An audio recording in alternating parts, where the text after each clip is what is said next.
Welcome to the Grazing Grass Podcast, Show 0. You're listening to the Grazing Grass Podcast, helping you produce forages for livestock grazing.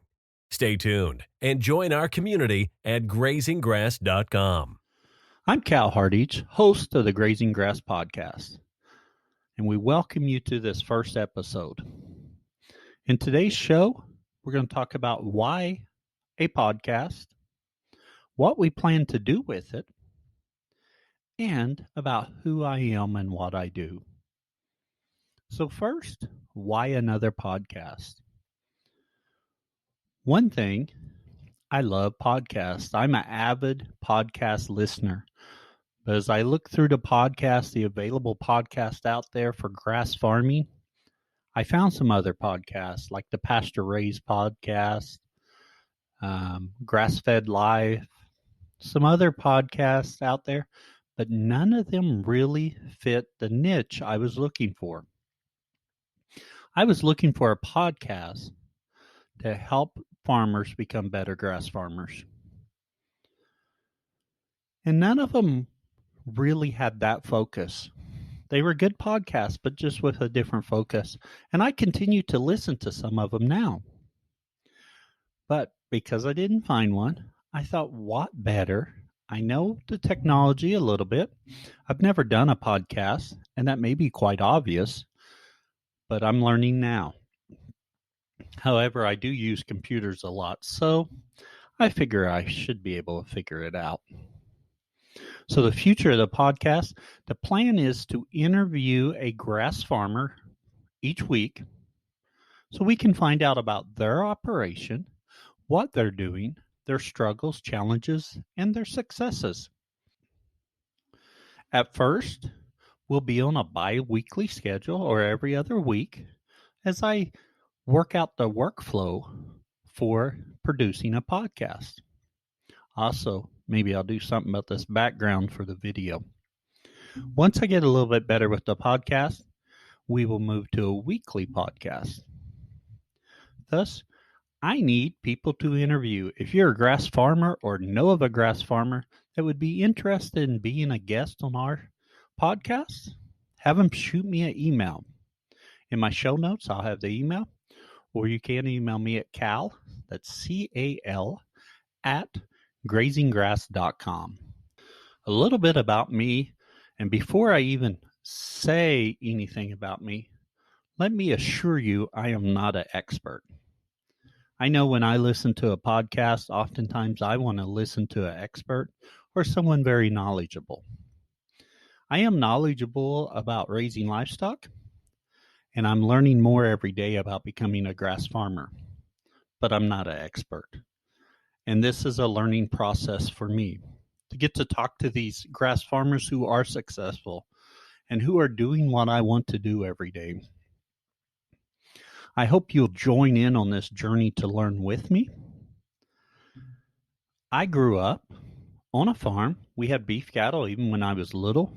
One of my earliest memories is getting out to check a baby calf, and the mama cow promptly put me back in the pickup.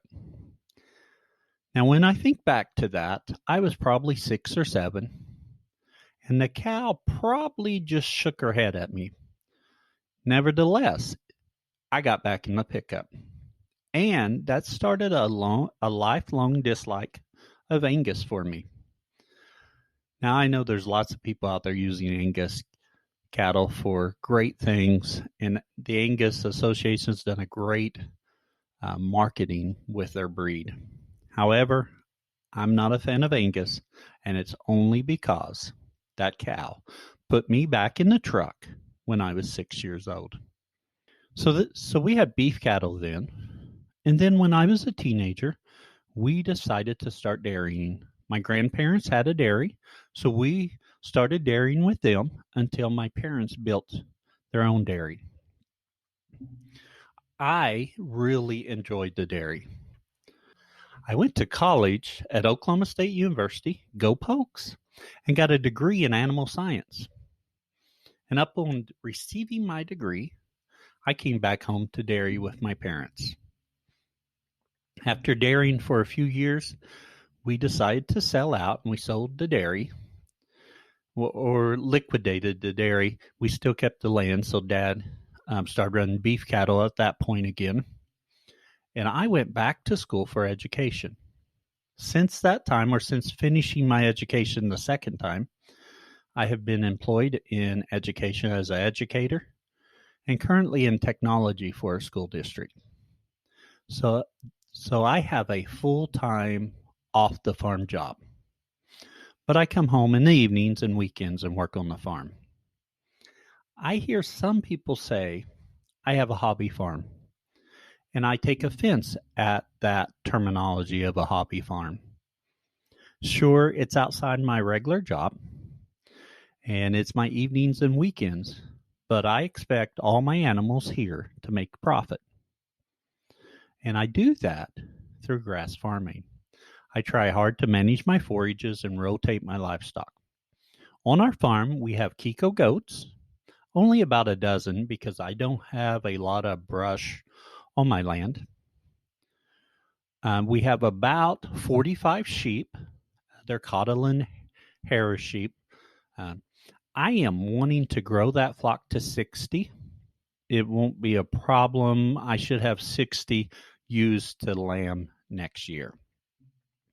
Also, we have 50 predominantly limousine cows. We are working to grow that to 60 head as well. And we rotate the animals through our pastures. We have 240 acres here divided into, without counting, I would say we've got a dozen paddocks. And I rotate them through. We also, on this land, we raise our hay and store them in some old chicken houses that's on the place. Thus, our hay store is really good. We rotate them through the pastures as needed. I don't have much up in way of electric fence. I used to have more electric fences up, and I had some trouble with my electric fence. And I'm in the process of repairing it and getting it back up because my paddocks are too big just to turn the herd in and let them graze. They really pick and choose, and this time of year especially. It's spring. Grass is growing greatly. We've had plenty of rain. So they're picking I just moved them from a pasture today that I really need the fescue graze shorter. However, the clover, they grazed really low. So I went ahead and moved them with plans of coming back and hopefully having an electric fence up so I can reduce the size of those paddocks so I can move them daily. Currently, I move them about once a week. It just depends on the grass I have available and around. I have tremendous amounts of grass everywhere right now. Of course, it's spring and we've had plenty of rain, so plenty of grass. Our forages are predominantly Bermuda grass, fescue, with lots of clover, with vetch, ladino clover, sweet clover, yellow hop, lots of that. We do have some cerisa, lespedeza, which the cows don't like once it gets very tall. I do like it for the goats and sheep because it helps with parasites. Also, we have a little bit of Johnson grass in a few pastures that I have to pay attention to. For the most part, Johnson grass doesn't give me a problem, but when it's hot and dry, I have to be careful grazing Johnson grass. So we rotate the cattle through the pastures. The sheep we rotate as well, but not as good as the cattle. And that's partly because our sheep, partly because of our fencing situation. We have some fences with goat wire, and the goat wire usually, if we have goat wire in place, we have 2 or 3 strands of barbed wire above it. And those fences work great for the sheep. However, they're expensive. Part of our pastures have 5-wire barbed wire fences. Depending upon that height of the bottom wire, a sheep may stay in that pasture. So as a rule, our sheep stay in our perimeter fence wonderfully. Our interior fences, to a lesser degree. I do have enough goat fences and enough perimeter fences or 5-wire fences that they stay in, that I can rotate them through a few pastures, but they get like one portion is about 80 acres that they can just graze on. And in fact, they spent all winter on that 80, just going around between the pastures. The cows were forced to rotate, but the bottom wire on those barbed wire fences are too high on those fences for the sheep. The goats are a different story. I only have a few paddocks or pastures that will hold goats. So the goats get moved between them, but not really rotationally grazed. I would love to do more, and I purchased some electric netting to try with the goats.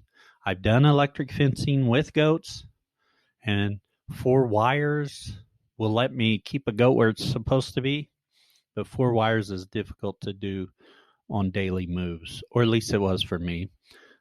Mainly being a time issue, not really an issue of getting the wire up. For electric fence charger, I have a Stay Fix because I'm a tremendous fan of Greg Judy. I've read his books, and there are some of the books that really got me interested in certain portions of grass farming. His ideas for using leased land really opened my eyes up. My history or my knowledge of Grass Farmer, I've been subscribed to the Grass Farmer Stockman for decades, probably since the early 90s. And I've read a lot. However, we rotated dairy cattle some, but not on a daily basis. And then when we went to beef cattle, it was a few years before we really started rotating them to manage our forages. What we found, we're producing a ton more of forage for the animals through rotational grazing. So I definitely can see where we can go with it. However, I'm not at the point I want to be. I would love to have my fences in place, my electric fence going well enough that I can do daily moves. And I'm not quite there yet. I did hear one person talking and saying that an electric or a paddock move once a week really causes a up and down flow of animal performance. Because when the animals first go in on a paddock, performance goes really high because they're picking and choosing the best parts of the plants to eat. And by the time you hold them in there for a week, at the end of the week, they're picking the less desirable plants, thus performance drops. And while I can see that being true, especially if I had dairy cows or I had maybe stockers that I was pushing to grow really fast, with the beef cattle, I don't notice it as much, mainly because it's just not as, with dairy cattle, you're there with them night and morning, and milk production is quite obvious. Whereas beef calf growth is not quite the same. So I don't notice that, and that's what I'm using right now until I get to the point that I can do daily moves. Like I said earlier, I'm not an expert, but I'm learning. I'm learning with you, and I hope you'll join us on this journey. Now, to end the show, I know today's a short one, mainly because asking myself questions is a little bit hard, and I don't fancy myself as an expert, so I'm not the person that should be answering the questions. But I felt it is important that you get to know me and where I'm coming from. I listen to the Bigger Pockets podcast. In fact, they have a few. I listened to a couple of them. But at the end of one of their podcast series, they have the famous 4. It's 4 questions they ask every guest. I don't have a famous 4 yet for our podcast. So if you think of some questions we need to ask every guest, go over to grazinggrass.com. I've set up a forum there for us to connect and learn more about grazing or being grass farmers, and go to the suggestions and put it in as a suggestion. I want to hear your thoughts. But what I do have, the first question of our famous questions: what's my favorite book as related to being a grass farmer? I'm an avid reader and I do love The Grass Farmer Stockman. However, my favorite book is, I'm going to pick two books, and I've already mentioned them slightly earlier. They are No Risk Ranching. Let's try that again. No Risk Ranching and Comeback Farms by Greg Judy. I try to refer back to those books on a regular basis because just reading them gives me more motivation. Get out there and find some land to lease. Land in our area is hard to find.